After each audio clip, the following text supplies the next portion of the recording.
برحمته ومدد السحول میدان عرضه أفضل دين معرفته وكمال معرفته التصديق به وكمال التصديق به توحيده وكمال التوحيد والإخلاص له نفي صفة عن كل شهادة صفة أنه غير الموصوف أنه غير الصفات ومن وصف الله سبحانه فقد قرنه ومن قرنه فقد صنعه ومن صنعه فقد جزاه ومن جزاه فقد جهله ومن جهله فقد إشار إليه ومن إشار إليه فقد حده ومن حده فقد حده. الصلاة والسلام والتحية والإكرام على نبي الرحمة وخازن المغفرة وقائد خير والبركة ومنقذ العباد من الحلقة السجن ومولانا بالقاسم محمد صل على محمد وآل محمد وعلى آله الطيبين الطاهرين المعصومين المظلومين سيما لا بقية الله في الأرض وحجة الله على الخلق العدل المستقر والمهدي المنتظر عجل الله تعالى فرجه الشريف. اللهم صل على محمد وآل محمد. اللعنة الدائمة باقية ولا أعدائهم ومنكر فضائلهم وغاصب حقوقهم أجمعين. أما بعد فقد قال سبحانه وتعالى في محكم كتابه المجيد وفرقانه الحميد وقوله الحق. بسم الله الرحمن الرحيم. إنا عرضنا الأمانة على السماوات والأرض والجبال فأبين أن يحملنها وأشفقن منها وحملها الإنسان صلوات الله. اللهم صل على محمد وآل محمد. ناجي والذين فاسقوا النجوات نبذل الصلوات ذرا بلند واسطة. اللهم صل على محمد وآل محمد. دعا ہے پروردگار عالم کی بانیان تو یہ تمام خرچ اخراجات کوشش کاوش کو اپنی بارگاہ میں قبول و منظور فرمائے. آپ حضرات کا اس فرش پہ چلایا میرا عظیم خالق اللہ اپنی بارگاہ میں قبول فرمائے. آپ کو اس فرش پہ آنے کا بہترین اجر عطا فرمائے. کوئی غم نہ دے سوائے غم اہل بیت. لاکھوں لوگوں کی دعا میرے اللہ قبر کی پہلی رات ہو زیارت امین نصیب فرما. قیامت کا دن ہو شفاعت شبیر نصیب فرما. محشر کے روزی خاک میں قنان خاک میں دامن اہل بیت نصیب فرما. ہمارے آخری وارث حضرت حجت کے ظہور میں تعجیل فرما.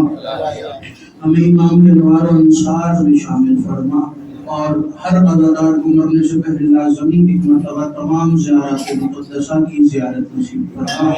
تمام لوگوں کو قبولیت تک پہنچائے. سعادت روح کلمے کے بلند آواز سے صلوات. اللهم صل على محمد وآل محمد. صلوات ذرا بلند آواز سے تلاوت فرمائیں. اللهم صل على محمد وآل محمد. اجازت دیں. بسم اللہ بسم اللہ. مجلس اعزاز کا سلسلہ شہادت شریکت الرفیل زینب بنت علی ابن ابی طالب علیہ السلام منعقد ہے اور سرنامہ کلام میں کتاب خدا کی قائم وفی ہدایت تلاوت کرنے کا شرف حاصل ہوا. سورہ مبارکہ الاحزاب قرآن کریم کا ترتیب تلاوت کے حساب سے 33واں سورہ. آیات کی تعداد کل 73 ہے اور جو میں نے آیت تلاوت کی ہے اس آیت کا نشان 72 ہے. بالکل آخری سے ایک آیت پہلے ارشاد ہو رہا ہے. توجہ مکمل طور پر میری طرف رکھیے گا. ارشاد ہو رہا انا عرضنا، ہم نے ایک امانت کو ان کے اوپر پیش کیا. انا عرضنا امانتا، ہم نے ایک امانت کو ان پر پیش کیا. کس پہ؟ علی السماوات والارض والجبال، آسمانوں پر، زمینوں پر اور پہاڑوں پر. ہم نے امانت کو پیش کیا آسمانوں پر، زمینوں پر اور پہاڑوں پر تاکہ وہ اس کا بوجھ اٹھا سکے، لیکن انہوں نے اس کا بوجھ اٹھانے سے انکار کر دیا. اس کا بوجھ اٹھانے سے انکار کر دیا اور وہ ڈر گئے۔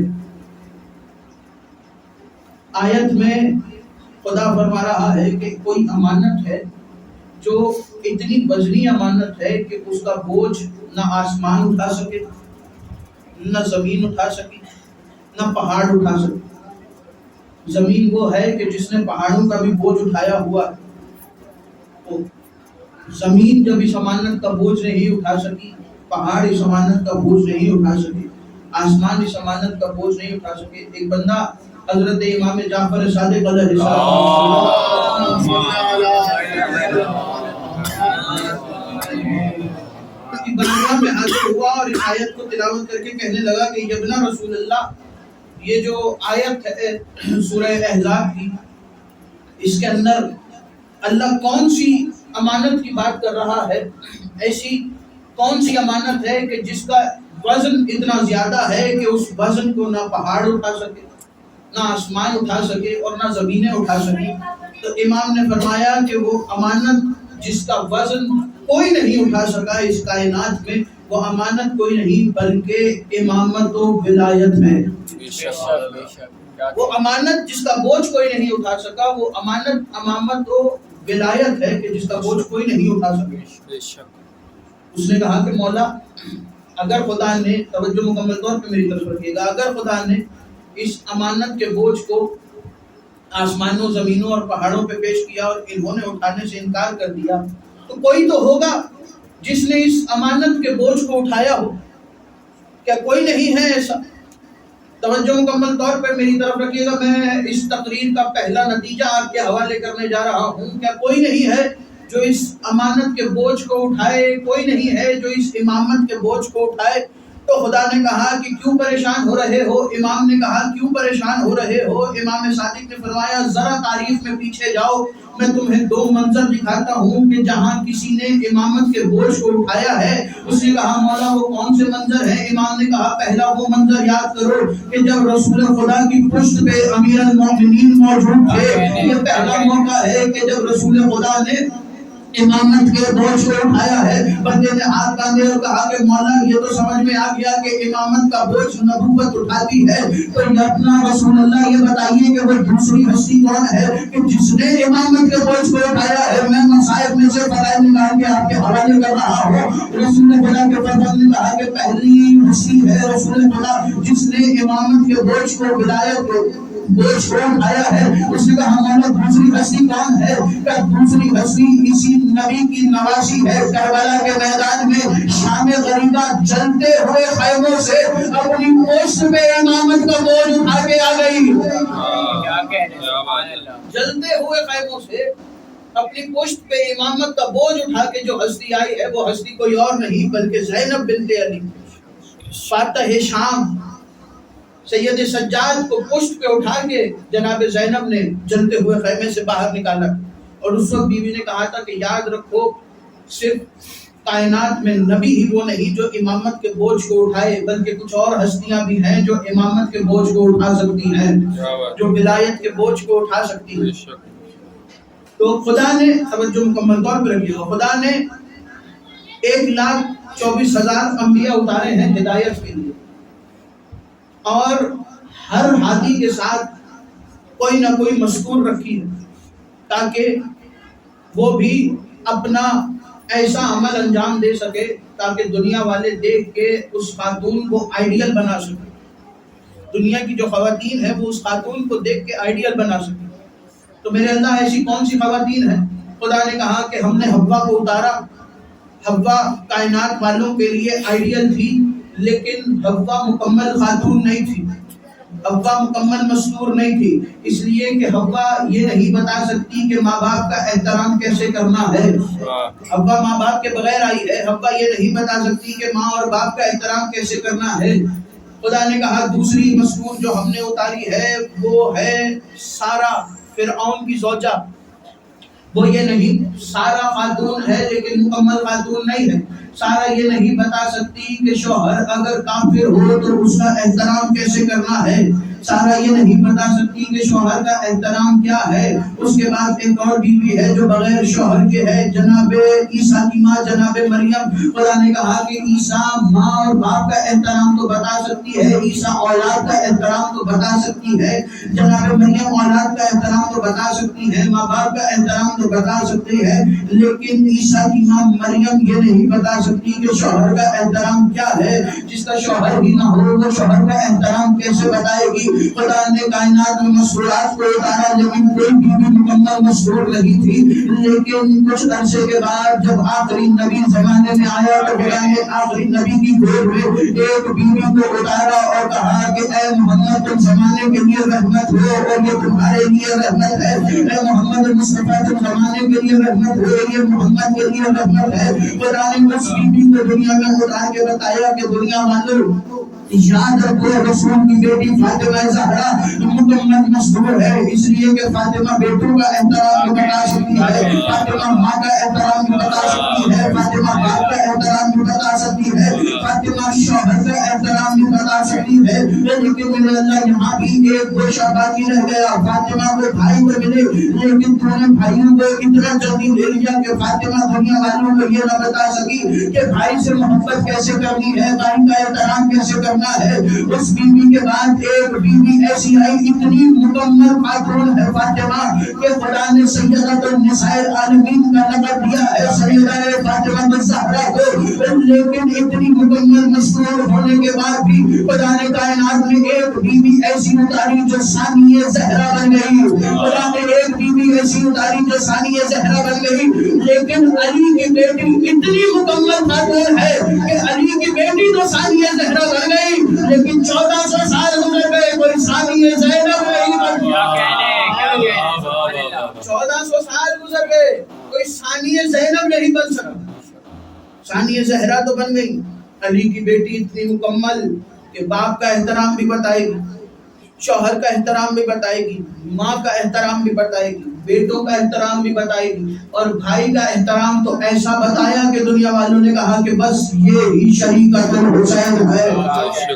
اسی کو شریکۃ الحسین کہا، حسین کی شریک، کار امامت کی شریک.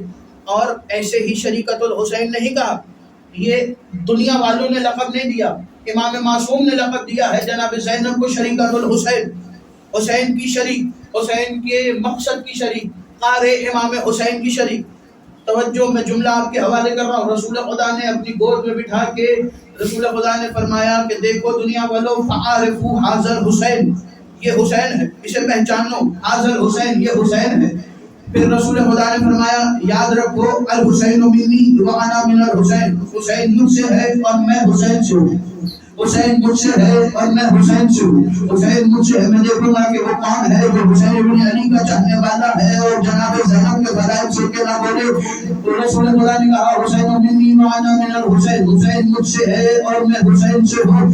جہاں جہاں حسین شریک ہے، جس جس میں حسین شریک ہے، اس چیز میں اس مقصد میں حسین کی بہن زینب شریک ہے. تو رسول خدا نے کہا کہ حسین مجھ سے ہے اور میں حسین سے ہوں. جیسے حسین نبی سے ہے ویسے ہی زینب محمد مصطفیٰ سے ہے، حسین کی بہن بھی محمد مصطفیٰ سے ہے. رسول خدا نے فرمایا کہ حسین جنت کے سردار ہے. جیسے حسین جنت کے سردار ہے ویسے ہی حسین کی بہن اس میں بھی حسین کے ساتھ شریک ہے.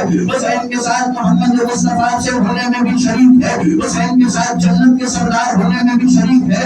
رسول خدا نے فرمایا کہ حسین دنیا کا امام ہے، حسین کی امامت میں بھی شریک ہے. اس کے بعد ایک ہستی ایسی آئی زمانے میں جس نے کہا کہ شاہ اصل حسین، بادشاہ اصل حسین، دین اصل حسین، دیوانہ اصل حسین. اتنا کہنے کے بعد اس ہستی نے کہا حقا کے بنائے لا الہ حسین، حسین لا الہ میں شریک ہے. جیسے حسین شریک ہے ویسے ہی زینب شریک ہے.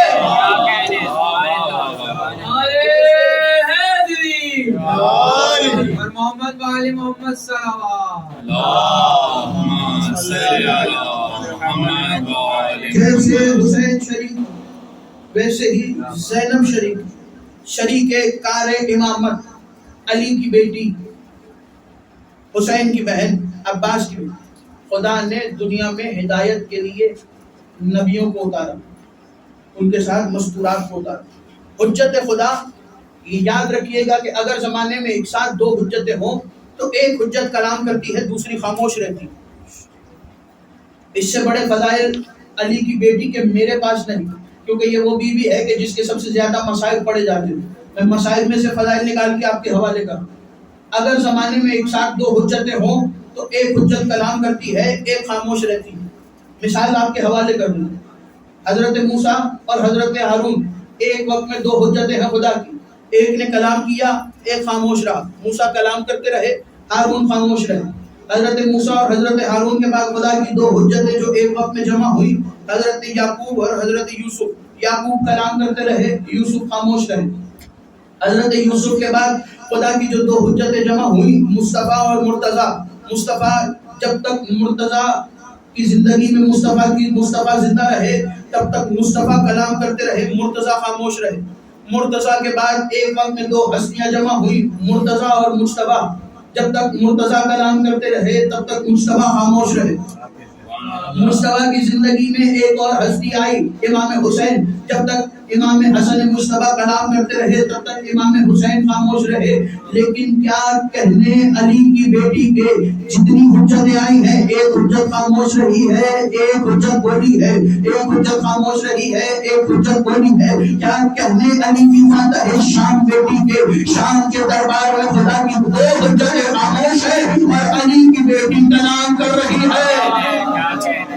خدا کی دو حجتیں، امام سید سجاد، امام محمد باقر، دو امام ہیں۔ ایک وقت کا امام ہے، ایک آنے والا امام ہے۔ جو دو اماموں کی موجودگی میں کلام کرے اسے زینب بنت علی کہتے ہیں۔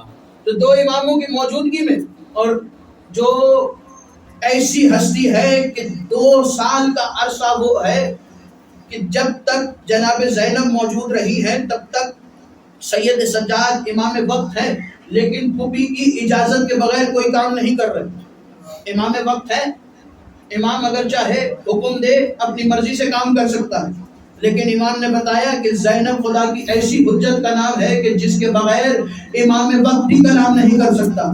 اور میں امام کی ایک حدیث آپ کے حوالے کر دیتا ہوں۔ امام صادق کے پاس بندہ آیا تو امام صادق نے فرمایا کہ سنو، ہم جو 12 ہیں، 12 محمد ہیں، ہم زمانے کے لیے حجت ہے۔ نحن حجت اللہ ہے علی الانسان، ہم اس زمین پر انسانوں کے لیے حجت ہے۔ اس نے کہا مولا پھر آپ کی دادی کے بارے میں کیا خیال ہے؟ تو امام نے کہا ہم 12 زمین پر خدا کی حجت ہے زمانے والوں کے لیے، اور ہماری دادی فاطمہ زہرا ہمارے لیے حجت خدا ہے۔ فاطمہ زہرا ہمارے لیے حجت خدا۔ 3 اماموں کی موجودگی میں جو اماموں کو رستہ دکھائے اسے فاطمہ کہتے ہیں۔ 3 اماموں کا رستہ دکھایا ہے نبی کی بیٹی نے، امیر المومنین حسن مجتبیٰ، حسین شہید کربلا۔ 3 اماموں کے ساتھ چلی ہے علی کی بیٹی، حسین شہید کربلا، علی ابن الحسین اور محمد ابن علی۔ 3 اماموں کے ساتھ ماں نے وقت گزارا، 3 اماموں کے ساتھ بیٹی نے وقت گزارا۔ 3 حجتوں کے ساتھ ماں نے وقت گزارا، 3 حجتوں کے ساتھ بیٹی نے وقت گزارا۔ توجہ مکمل طور پر میری طرف رکھیے گا۔ جناب زینب امیر المومنین کی دختر، رسول کی نواسی، خدا نے سورہ رعد میں کہا، توجہ، خدا نے کہا کہ ہم نے یہ جو اے محمد، توجہ، اے محمد، یہ جو اعرابی ہیں، بدو ہے عرب کے، یہ کہتے ہیں کہ ہم ایمان لے آئے۔ ان سے کہو کہ تم ایمان نہیں لائے بلکہ یہ کہو کہ تم اسلام لائے، اور ایمان تو ابھی تک ان کے دلوں میں ہی داخل نہیں ہوا۔ یہ جو کہہ رہے ہیں آگے کہ ہم ایمان لائے ہیں، ان سے کہو کہ تم ایمان نہیں لائے بلکہ یوں کہو کہ تم اسلام لائے، اور ایمان تو ابھی تک ان کے دلوں میں داخل نہیں ہوا۔ اس آیت کی تفسیر کو جب میں نے دیکھنا شروع کیا تو اس آیت کی تفسیر میں مجھے جملہ ملا کہ خدا نے کہا کہ 3 چیزیں ہیں۔ جب انبیاء کو بھیجا تو خدا نے کہا کہ سب سے پہلے خدا کی وحدانیت کو تسلیم کروانا، دنیا والوں کو یہ تسلیم کروانا ہے کہ جو نہ دکھے وہ خدا ہے، اسے ماننا ہے، بغیر دیکھے خدا کو ماننا ہے۔ انبیاء نے آ کے کہا قولوا لا الہ الا اللہ، کہو اللہ ایک ہے۔ دنیا والوں نے اسلام لائے، دنیا والے کلمہ پڑھا، دنیا والوں نے بغیر دیکھے خدا کو مانا، لیکن دنیا والوں کو یقین نہیں تھا۔ دنیا والے مان تو رہے تھے لیکن اطمینان نہیں تھا. بغیر دیکھے جسے ماننے اس پہ اطمینان بھی ہونا چاہیے. اگر میں کہہ دوں کہ یہاں دیوار کے اس پار 4 افراد بیٹھے ہیں تو لوگ یقین تو کر لیں گے لیکن اس پہ اطمینان نہیں ہوگا. جب تک اپنی آنکھوں سے بندہ نہ دیکھ لے تب تک اطمینان نہیں ہوتا. نبیوں نے اسلام کو تسلیم کروایا. توجہ, نبیوں نے خدا کی وحدانیت کو تسلیم کروایا. نبیوں کے بعد خدا کی حجتیں آئی. خدا کی رسول خدا حضرت محمد مصطفیٰ احمد مصطفیٰ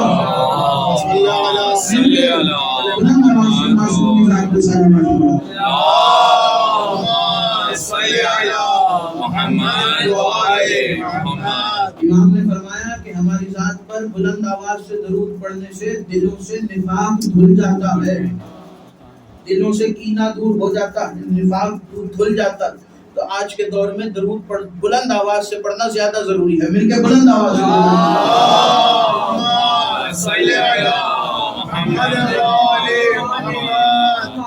جو ہے اب حضرات کی خدا کی حجت رسول خدا زمانے میں آئے. مکہ کے اندر جتنا عرصہ گزارا رسول خدا نے, مکہ کے اندر رسول خدا کہتے رہے اللہ کو تسلیم کرو, اللہ کو مانو. تسلیم کے بعد ایمان ہے, ایمان کے بعد اطمینان ہے. پہلے تسلیم ہے اسلام کی, پھر ایمان ہے اور پھر اطمینان ہے. رسول خدا نے مکہ میں تسلیم کروایا, مدینہ میں ایمان دلوایا. مکہ میں رسول خدا کہتے رہے کہو اشہد ان لا الہ الا اللہ, اللہ ایک ہے, ہم گواہی دیتے ہیں. مدینہ میں رسول خدا ہے, مدینہ میں رسول خدا نے کہا اللہ کو مان لیا, اب کہو اشہد ان محمد رسول اللہ. رسول خدا مدینہ میں کہتے رہے اشہد ان محمد رسول اللہ. دنیا والوں نے اسلام بھی لے آئے, دنیا والے ایمان بھی لے آئے, لیکن دنیا والوں کو نہ اسلام پہ نہ ایمان پہ اطمینان تھا. خدا کی آواز آئی کہ ان کو ایمان اور اسلام پہ اطمینان دلاؤ, اے میرے حبیب ان کو اطمینان دلاؤ. توجہ, اے میرے حبیب ان کو اطمینان دلاؤ, ان کو اطمینان دلاؤ. رسول خدا کی آواز آئی میرے اللہ اطمینان کیسے ہوگا؟ کہ اے محمد مصطفیٰ ان کو لے کے ایک میدان میں چلے جاؤ اور یا ایھا الرسول بلغ ما انزل الیک من ربک, ان تک وہ پہنچا دو جو تمہارے رب کی طرف تمہارے تک نازل ہوا ہے. رسول خدا نے 1,24,000 افراد کو جمع کیا. میدان کی گرمی تھی اور ایسی گرمی تھی کہ وہ لگتا تھا کہ سورج سوا نیزے پہ ہے. اس مقام پہ کھڑے ہو کے رسول خدا نے 4 گھنٹے علی کے فضائل بیان کرنے کے بعد رسول خدا نے کہا کہ اب تک تم نے کہا ہے اشہد ان لا الہ الا اللہ, اشہد ان محمد رسول اللہ. تم نے پہلے اسلام لائے ہو, پھر ایمان لائے ہو, اب اسلام اور ایمان پہ اطمینان لانا ہے. رسول خدا نے کہا اشہد ان علی ولی اللہ.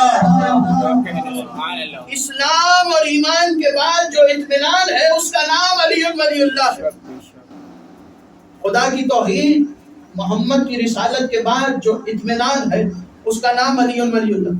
اور اس گھرانے میں 6 ہستیاں ایسی ہیں جس میں سے 2 کے زمانے میں اسلام کی حفاظت ہوتی رہی, 2 کے زمانے میں ایمان کی حفاظت ہوتی رہی, اور 2 جو ہے وہ اطمینان کے لیے آئے تاکہ دنیا والوں کو اطمینان ہو جائے. جنہوں نے اسلام کی حفاظت کی, ایک کا نام ابو طالب ہے اور ایک کا نام خدیجہ ہے. دونوں کے مال سے اسلام کی حفاظت ہوتی رہی. دونوں کے بعد جو ہستیاں آئیں, ایک علی مرتضیٰ ہے, ایک فاطمہ زہرا ہے. دونوں نے ایمان کی حفاظت کی ہے. دنیا والوں کو بتایا ہے کہ اسلام کی حفاظت کرنے والے ابو طالب اور خدیجہ ہیں. ابو طالب اور خدیجہ کی اولاد نے آگے ایمان کی حفاظت کی ہے, اور آگے ان کی اولاد نے اطمینان دلوایا ہے. دنیا والوں کو اطمینان دلوانے کے لیے علی کی بیٹی زینب اور علی کا بیٹا حسین کربلا کے میدان میں آ گئے کہ دنیا والوں یاد رکھو جو اسلام کو بچائے اسے ابو طالب اور خدیجہ کہتے ہیں, جو ایمان کو بچائے اسے علی اور فاطمہ کہتے ہیں, اور جو دنیا والوں کو اطمینان دلوائے اسے حسین اور زینب کہتے ہیں. اسے حسین اور زینب کہتے ہیں. اطمینان دلوایا. رسول خدا مکہ میں تشریف فرما ہے, اور مکہ میں رسول خدا نے جب فتح مکہ کا موقع آیا تو رسول خدا نے پوری رات جو ہے مکہ کے دروازے پہ بسر کی. پوری رات مکہ کے دروازے پہ بسر کرنے کے بعد رسول خدا صبح کے وقت مکہ میں داخل ہوئے.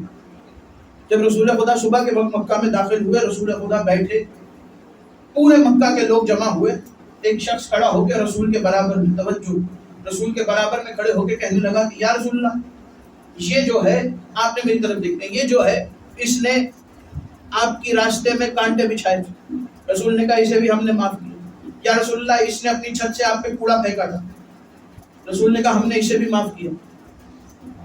اس نے کہا یا رسول اللہ یہ جو شخص ہے یہ آپ کو پتھر مارتا تھا. رسول نے کہا جاؤ ہم نے اسے بھی معاف کیا.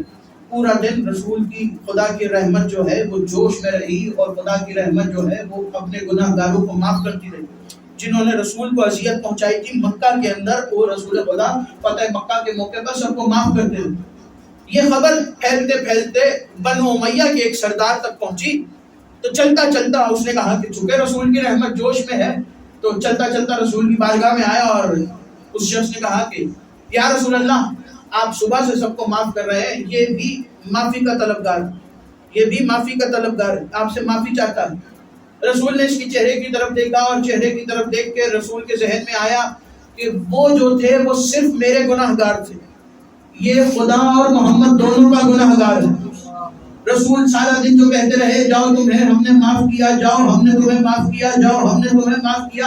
اس رسول نے اس سردار کی طرف دیکھ کے کہا کہ جاؤ ہم نے تمہیں آزاد کیا، جاؤ ہم نے تمہیں آزاد کیا. اتنا کہنا تھا کہ مکہ کا بچہ جب اس کو دیکھتا تھا تو کہتا تھا یہ رسول کا آزاد کرتا جا رہا، یہ رسول کا آزاد کردہ غلام ہے، یہ رسول کا آزاد کردہ غلام ہے. ہر وقت جب وہ یہ تانا سنتا تو اس کے دل میں بغض اور نفرت پیدا ہوتی رہی کہ یہ محمد نے میرے ساتھ کیا کیا کہ مجھے اپنا آزاد کردہ غلام کہہ دیا پورے مکہ کے سامنے. مرتے مرتے اپنے بیٹے سے کہا کہ تم مکہ اب ہمارے رہنے کے لائق نہیں رہا، اس لیے تم ایسی جگہ جانا جہاں اسلام ابھی پھیلا نہ ہو، وہاں جا کے اپنی حکومت قائم کرنا اور اپنی مرضی کا اسلام اور اپنی مرضی کا دین پھیلانا. اس کے بعد اس گھرانے کے کسی فرد کو اپنے سامنے کھڑے کر کے اس جملے کا بدلہ لینا. اس کا بیٹا شام میں آ گیا، شام میں اپنی حکومت قائم کی، 260 ملکوں پہ حکومت قائم ہو گئی اور ایسی حکومت قائم کی کہ ایک مرتبہ اس نے ارادہ کیا کہ چونکہ باپ کی وصیت ہے جملے کا بدلہ لینا ہے. جملہ یاد رکھیے گا، رسول نے کہا تھا کہ جاؤ ہم نے تمہیں آزاد کیا. رسول کے اس جملے کا بدلہ لینا ہے. اہل بیت نبوت میں سے کسی کو اپنے دربار میں کھڑے کر کے ہم نے کہنا ہے کہ جاؤ ہم نے تمہیں آزاد کیا، جاؤ ہم نے تمہیں آزاد کیا، جاؤ ہم نے تمہیں آزاد کیا. یہ حسرت لیتے ہوئے امیر المومنین کے مقابلے میں صفین کے میدان میں بھی آیا، امیر المومنین کے مقابلے میں جبل کے میدان میں بھی آیا، امیر المومنین کے مقابلے میں نہروان کے میدان میں بھی آیا، امیر المومنین کے مقابلے میں حنین کے میدان میں بھی آیا. یہ ان ساری جگہوں میں یہ حسرت لے کے آیا کہ کسی طریقے سے ہم رسول خدا کے اس جملے کا بدلہ علی ابن ابی طالب سے لیں. لیکن امیر المومنین اس کی حسرتوں کو جانتے تھے. اس کے خلاف ذوالفقار کو نکال کے اپنے لشکر کو لا کے امیر المومنین نے بتایا کہ جب تک علی زندہ ہے تمہاری یہ حسرت جو ہے یہ پوری نہیں ہو سکتی، تمہاری یہ حسرت پوری نہیں ہو سکتی. علی کی زندگی میں اس نے مرتے مرتے اپنے بیٹے سے وصیت کی کہ سنو بیٹا، میرا باپ مجھ سے وصیت کر کے گیا تھا لیکن اتنے سال حکومت کرنے کے بعد میں رسول کے اس جملے کا جو فتح موقع کے موقع پر رسول خدا نے جملہ کہا تھا میں اس کا بدلہ نہیں لے سکا. اتنا کہنے کے بعد یہ مر گیا اور وصیت کر کے گیا کہ اب تمہاری یہ ذمہ داری ہے کہ علی کی اولاد میں سے کسی کو لا کے اس دربار میں کھڑے کر کے تم نے اس جملے کا بدلہ لینا ہے. اس کا بیٹا انتظار کرتا رہا اور ایک مرتبہ اس نے حسین کو تسلیم فرما کرنے کے لیے پیغام مدینے بھیجا. 28 رجب حسین مدین کے دربار میں کھڑے ہوئے اور مدین کے دربار میں کھڑے ہو کے حسین ابن علی نے کہا کہ جب تک حسین کی زندگی ہے یزید کی یہ حسرت پوری نہیں ہوگی کہ وہ اپنے دادا کا یہ جملے کا بدلہ لے سکے، اپنے دادا کی وصیت پوری کر سکے. امام حسین نے مدین کے دربار میں کہا کہ مجھ جیسا اس جیسے کی پرہیز نہیں کر سکتا. اتنا کہنے کے بعد حسین نے مدینہ چھوڑا، حسین مکے میں آ گئے. اس کی حسرت پوری نہیں ہوئی، حسین مکہ سے چلے تو محرم کو کربلا میں پہنچ گئے. اس کی حسرت پوری نہیں ہوئی، اس کی کوشش کی کہ کسی طریقے سے اس کی یہ حسرت پوری ہو جائے. حسین کربلا کے میدان میں 10 محرم کو اپنی گردن پر کٹوا کر حسین کی گردن نیزے میں بلند ہو گئی، لیکن اس کی حسرت پوری نہیں ہوئی، اس کی حسرت پوری نہیں ہوئی۔ اس نے پھر سارے ساتھ کو حکم دیا کہ حسین کے بیٹوں میں سے کسی ایک کو زندہ رکھ کے کسی ایک کو ایسے لے کے آنا ہے تاکہ میں اپنے دربار میں کھڑے کر کے اس سے سونے کا بدلہ لے سکوں۔ اب میں آپ سے سوال کرتا ہوں کہ جنہوں نے شہزادہ علی اصغر کو نہیں چھوڑا، بھیڑیوں نے سید سجاد کو کیسے چھوڑ دیا؟ سید سجاد کو گرفتار کر کے شام کی راہوں سے گزارتے ہوئے فرائض پڑھ رہا ہوں، شام کی راہوں سے گزارتے ہوئے یزید کے دربار میں لے کے پہنچے۔ اب یزید کے دربار میں جیسے ہی حسین کا بیٹا سجاد آیا، یزید کو اپنے باپ کی وصیت یاد آئی اور اپنے دادا کی وصیت یاد آئی کہ کسی طریقے سے مجھے اپنے دادا کے اس جملے کا بدلہ لینا ہے۔ اس کی یہ حسرت اتنی بڑی کہ اس کے جسم سے ہوتی ہوئی، اس کی رگوں سے ہوتی ہوئی، اس کی یہ حسرت اس کی زبان پہ آئی، اس کی رگوں سے اس کی زبان پہ حسرت پہنچی، اس کی زبان سے یہ حسرت نکل کے اس کے زبان کے منہ پہ آئی اور قریب تھا سید سجاد کا جملہ کہتا۔ اور سید سجاد کے کاندھوں پہ ایک بیوی کا ہاتھ آیا، اس بیوی نے یزید کی آنکھوں میں آنکھیں ڈال کے کہا، یہ ابن قلدہ اے ہمارے آزاد کردہ غلام کے بیٹے، ہمارے آزاد کردہ غلام کے بیٹے۔ اس نے کہا بیوی یہ کسے کہا؟ جس نے 260 ملکوں کے حکمرانوں کو جمع کیا تھا کہ آؤ میری شاہی دیکھو اور دیکھو بنو امیہ والے بدلہ کیسے لیتے ہیں۔ ان سب نے کہا لگانا شروع کہ یہ کون ہے بیوی جو بندے ہاتھوں میں بھی اتنے جلال میں کہہ رہی ہے۔ اتنے جلال میں اس بیوی نے کہا کہ ابن طلقہ اے ہمارے آزاد کردہ غلام کے بیٹے، اور اتنا ہی نہیں کہا، بیوی نے کہا کہ اے بد کردار ماں کے بیٹے، اے بد کردار ماں کے بیٹے، یبنا زکرا اے بد کردار ماں کے بیٹے، یبنا طلقہ اے ہمارے آزاد کردہ غلام کے بیٹے۔ یبنا طلقہ، طلقہ نکلا ہے طلاق سے، اور طلاق کے بعد رجوع نہیں ہے۔ بیوی نے جملہ ایسا کہا اگر آپ دوسرا غلام خریدیں تو غلام خرید کے اس کو آزاد کریں، توجہ، غلام خریدیں، غلام کو خرید کے آزاد کریں، آزاد کرنے کے بعد اگر وہ غلام خود آپ کی غلامی میں آ جائے تو اسے وہ کہتے ہیں۔ آزاد کردہ غلام اپنی مرضی سے آپ کی غلامی میں آ جائے تو اسے وہ کہتے ہیں۔ بیوی نے جملہ کہا یبنۃ طلقہ اے ہمارے آزاد کردہ غلام کے بیٹے، واپسی کا راستہ ہی نہیں تھا۔ بیوی نے کہا تیرے دادا کو میرے نانا نے جملہ کہا تھا، میں تجھے تیرے دربار میں کھڑے ہو کے جملہ کہہ رہی ہوں۔ یزید پریشان ہوا، یزید نے کہا بیوی یہ کس طرح کلام کر رہی ہے؟ تو یزید کے دربار میں ایک شخص کھڑا ہوا تو کھڑے ہو کے کہنے لگا کہ یہ لہجہ سنا سنا لگ رہا۔ تو کسی نے کہا کہ یہ لہجہ امیر المومنین علی ابن ابی طالب کا ہے، یہ علی کا لہجہ ہے، یہ علی کا لہجہ ہے۔ پوری کائنات میں دو ہی منظر ہیں جب دو ہستیاں نے علی کے لہجے میں کلام کیا ہے۔ پوری کائنات میں دو ہی ہستیاں ہیں کہ جنہوں نے علی کے لہجے میں کلام کیا ہے۔ پوری ذمہ داری کے ساتھ جملہ آپ کے حوالے میں دو ہی ہستیاں ہیں جنہوں نے علی کے لہجے میں کلام کیا ہے۔ ایک شب معراج پردے کے اندر خدا نے علی کے لہجے میں کلام کیا ہے، اور شام کے بازاروں اور درباروں میں 19 خطبے دیتے ہوئے علی کی بیٹی نے علی کے لہجے میں کلام کیا ہے۔ 19 خطبے دیے ہیں جناب زینب نے کوفہ اور شام کے درمیان۔ علی کی فصاحت بیان کی ہے کہ جس کا بابا صاحب منبر سلونی ہو، جس کے نانا کی یہ حدیث ہو انا مدینۃ العلم وعلی بابو، جس کا باپ علم کا دروازہ اور جس کا نانا علم کا شہر ہے، اس زینب کا کتنا علم ہے۔ یزید کا دربار سجا ہوا ہے اور یزید نے ایک مرتبہ سید سجاد کو بلوایا اور کہنے لگا کہ سجاد ہم تمہیں آزاد کرنا چاہتے ہیں۔ سید سجاد چونکہ پھوپھی کے حکم کے بغیر کوئی عمل انجام نہیں دیتے، کہنے لگے کہ ہم اپنی پھوپھی سے مشورہ کریں گے اور پھر تمہیں بتائیں گے۔ جناب زینب نے اپنی چند شرائط بیان کی۔ یزید کے دربار میں سید سجاد آگے کہنے لگے کہ یزید ہمارے شہداء کے سر واپس کیے جائیں، ہمارا لوٹا ہوا مال واپس کیا جائے، اور ہمیں ایک مکان مہیا کیا جائے تاکہ ہم نے جن پہ گریہ نہیں کیا ہم اپنے ان اہل بیت پہ گریہ کر سکے۔ آزاداروں جی بھر کے گریہ کر لینا، جی بھر کے قصہ دے لینا، رونے کے دن ہیں، اگلے برس کو ہی روئے گا جو موجود ہوگا۔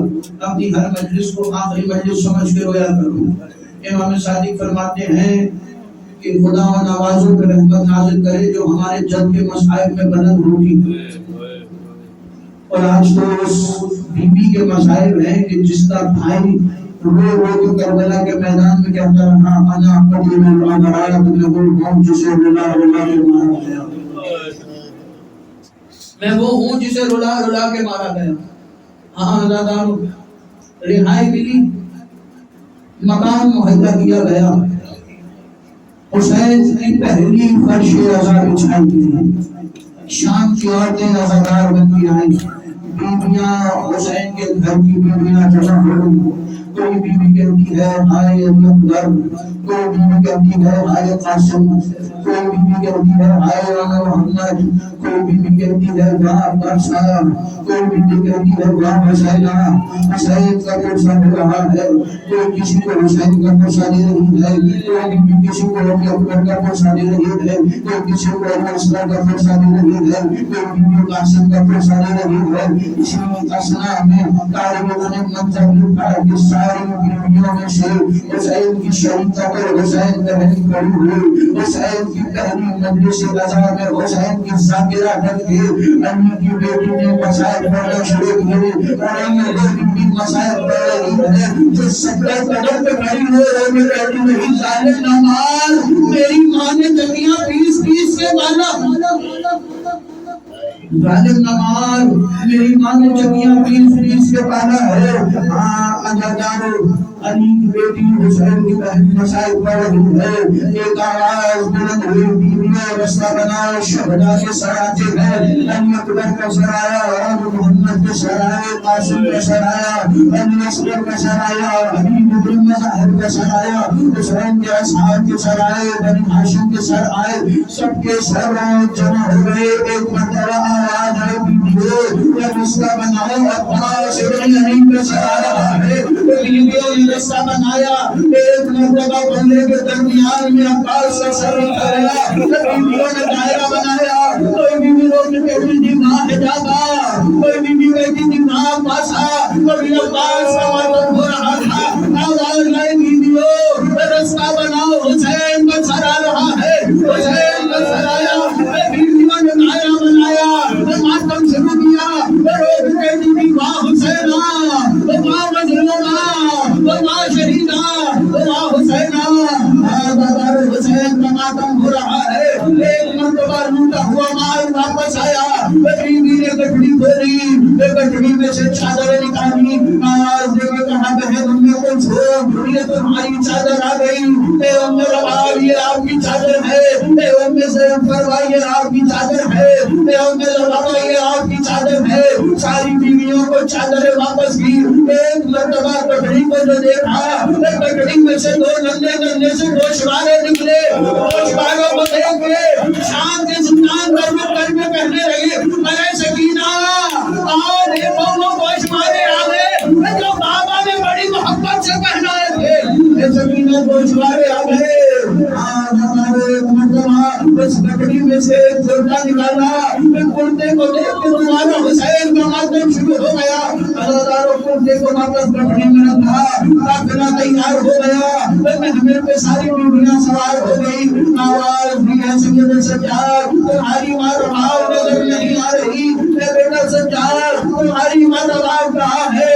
آزادار سید سجاد آگے آگے چلے، پیچھے پیچھے جناب زینب چلی، ایک مقام پہ پہنچے، زندان کا دروازہ کھلا، اب زندان کا دروازہ کھلا تو منظر کیا دیکھا، ایک ماں چھوٹی سی کمرے سے نکلی، رونے کے کہہ رہی ہے سکینہ اٹھو، اے سکینہ رہائی مل گئی، سکینہ اٹھو مدد چلے، ازاداروں چھڑایا گیا ماں کو بیٹی کی قبر سے، ازاداروں محمد پہ سوار کرایا گیا، بیویوں کا قافلہ چلا، یہاں حسین کی قبر کا پہلا ظاہر جابر بن عبداللہ حسین کی قبر پہ ہے، وہ میں کو سلام کر رہا ہے، جابر کہتا ہے مولا حسین اپنے غلام کو جواب دو، حسین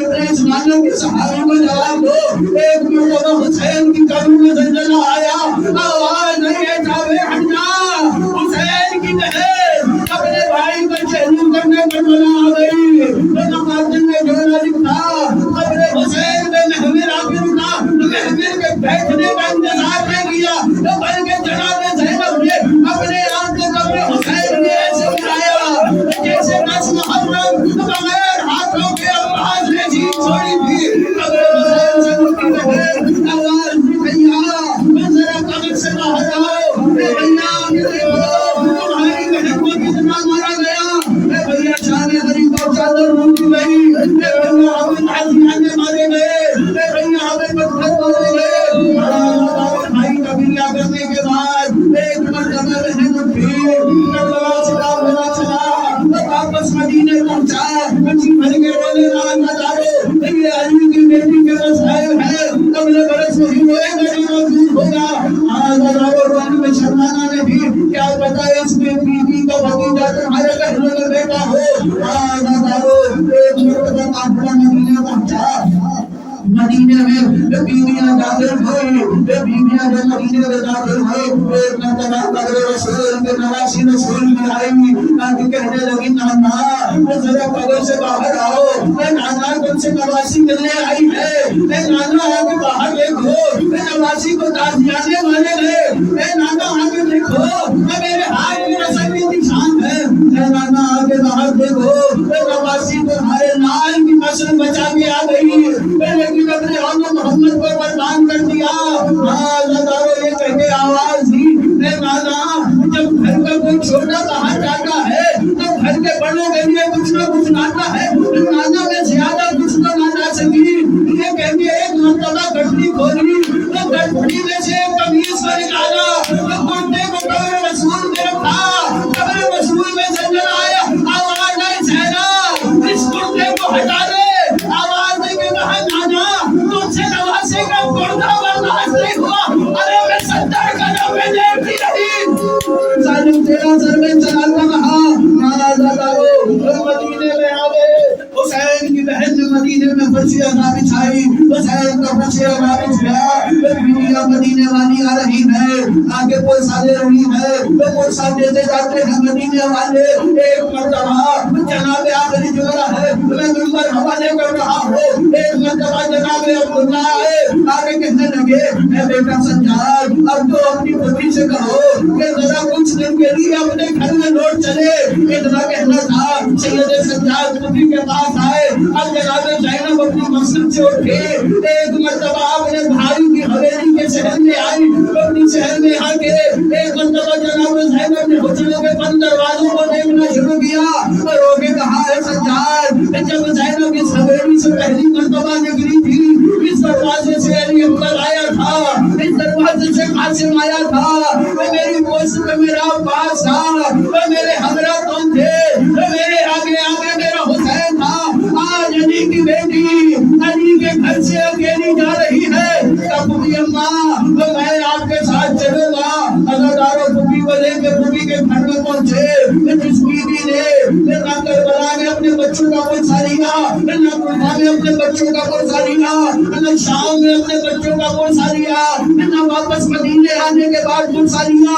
ارے عزاداروں کو بیوی ایک مرتبہ گھر میں داخل ہوئی، اب جو گھر میں داخل ہوئی ایک حجرے میں نظر پڑی، حجرے میں جو اندر دیکھا جو چھوٹے چھوٹے سے مسلے پڑے تھے وہ مسلوں کو دیکھ کے آخر ماں تھی جو لوگ کہنے لگی اے اولا محمد تمہارے بغیر یہ ماں کیسے جیے گی، ارے اولا محمد مجھے بتاؤ یہ